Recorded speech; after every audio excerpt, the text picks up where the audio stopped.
वारिस पठान, शुरुआत आपसे करूंगा। तो क्या ओवैसी के परदादा हिंदू थे वारिस पठान? देखिए अग्रवाल साहब, आपके हमारे ओवैसी साहब के हमारा तो ये मानना है कि जिसके भी हमारे दादा परदादा जो भी थे वो सब हजरत आदम अलैहिस्सलाम की और माँ हव्वा की औलाद थे। क्योंकि हमारा तो ये मानना है, हमको ये बचपन से सिखाया भी गया, इस्लाम भी ये बताता है कि दुनिया में सबसे पहले अल्लाह सुब्हानहू व तआला ने हजरत आदम अलैहिस्सलाम को भेजा। हजरत आदम अलैहिस्सलाम दुनिया में सबसे पहले हिंदुस्तान में आए। इस हिसाब से हम सब हजरत आदम की औलाद है। ये हमारा यकीन है, इस्लाम को मानने वाले बिलियंस ऑफ मुसलमान का ऑल ओवर द वर्ल्ड यकीन है। मगर यह क्या हो रहा है, क्योंकि बीजेपी के पास अब कोई मुद्दे नहीं बचे, नामकरण करके थक गए, तो अब दादा परदादा उसके ऊपर बात करेंगे। अरे कभी विकास की बात कर लिया करो, बढ़ती हुई महंगाई बेरोजगारी पे बात कर लो।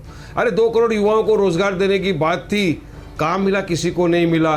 टमाटर का भाव देखो कहां तक चले गया, उसको नीचे लाए तो प्याज का भाव बढ़ा दिया। अरे पेट्रोल डीजल गैस आज की तारीख में मुझे लग रहा है कि साइकिल पे घूमना पड़ेगा, ये हालत हो गई है देश के अंदर। अब मोदी जी हमेशा सबका साथ सबका विकास सबका विश्वास की बात करते करते इस नतीजे पर पूरे हिंदुस्तान को लेकर आ गए। इतनी नफरत 9 साल में पूरे हिंदुस्तान में फैला दी कि आज सिर्फ एक गाय की तस्करी के शक की बुनियाद पे मॉब लिंचिंग करके मुसलमानों को मार दिया जाता है। जेएसआर बोल नहीं बोलने के ऊपर उसको मार दिया जाता है। शक किया किसी लड़की के साथ जा रहा है, लव जिहाद, उसके नाम पे उसको मारो।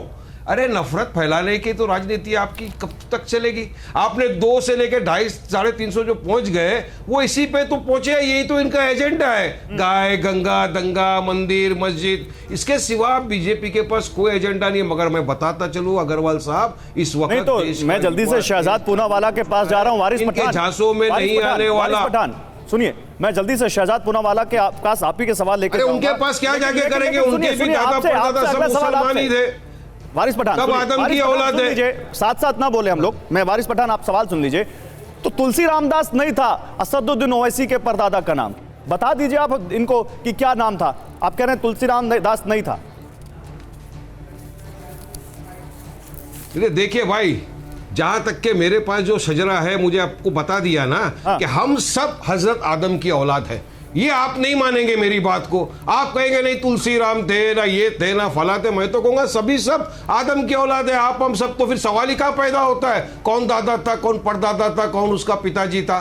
मैं तो जब पैदा नहीं हुआ था, लेकिन हमको तो एक ही चीज पता है कि सब लोग हजरत आदम अलैहिस्सलाम की औलाद। यहां तक के गुलाम साहब ने पहले कहा, गुलाम नबी आजाद ने बीच में कह दिया था, तो बाद में आके उन्होंने एक वीडियो निकाल के कहा नहीं गलत है, हम सब आदम अलैहिस्सलाम की औलाद है। उन्होंने भी कहा, क्योंकि हमने आपके टीवी के ऊपर भी डिबेट किया था और हम वोकल थे, हर जगह बोलते थे कि हम आदम अलैहिस्सलाम की औलाद है। उसको किस तरह आप नकार सकते हो? चलिए बताइए ना। तो फैक्ट है ना कि अल्लाह सुब्हानहू व तआला ने सबसे पहले हजरत आदम को इस दुनिया पे अंदर भेजा, हम सब उसकी औलाद है। तो क्या मानने में तकलीफ है? मगर ये नहीं मानेंगे ना, क्योंकि इनको मेजोरिटेरियन अपीसमेंट जो करना है ना, उनके एजेंडा के खिलाफ ये चला जाएगा। इनका एजेंडा जो है आज की तारीख में नफरत, हिंदू मुसलमान, यही करो और अपनी दुकान चलाते रहो, उसके सिवा कुछ नहीं है। वारिस पठान, पॉलिटिक्स पर आएंगे अभी कि ये पॉलिटिक्स इसके पीछे है या इसके पीछे कुछ और मकसद है। लेकिन जो सवाल, बड़ा सवाल शहजाद ये उठा रहे हैं कि जो शिजरा वो पेश कर रहे हैं, क्या आप उसको मानते हैं? देखिए ऐसा है, औरंगजेब की महिमा मंडन करने वाले लोगों के असली ये वंशज तो किसके हैं? ये वंशज असलियत में तो रजाकारों के हैं। तो ओवैसी साहब दरअसल राजनीतिक अगर उनकी पृष्ठभूमि देखी जाए तो रजाकारों से उनकी पृष्ठभूमि है। और दूसरी बात देखिए, आज सवाल क्या है? आज सवाल ये है कि सनातन संस्कृति का पूरी दुनिया में गुणगान हो रहा है। एक जगह पर ऋषि सुनक है, दूसरी जगह पर गुलाम नबी आज़ाद है। अगर ये बात स्वीकारी जा रही है कि सनातन संस्कृति का इस प्रकार का प्रभाव है, तो सनातन संस्कृति के सम्मान में ये सेकुलरवादी क्यों परेशान हो रहे हैं? ये वही लोग हैं ना जो बार बार हिंदू टेरर तो बड़ी आसानी से कहते हैं, परंतु आज जब सेकुलरिज्म के नाम पर ये लोग वोट बैंक की जो दुकान चलाते हैं, उनसे इतना भी सहन नहीं हो रहा कि अगर कोई सहज रूप से सनातन संस्कृति की प्रशंसा कर रहा है। और क्या ये सही बात नहीं है? शेख अब्दुल्ला ने, मुझे जहां तक याद आ रहा है, अपनी किताब में लिखा था कि उनके पूर्वज हिंदू थे, उन्होंने स्वीकारा है। परंतु देखिए, ये वोट बैंक की राजनीति करते करते सवाल जी, आतिश चिनार उनकी ऑटोबायोग्राफी का नाम। बिल्कुल।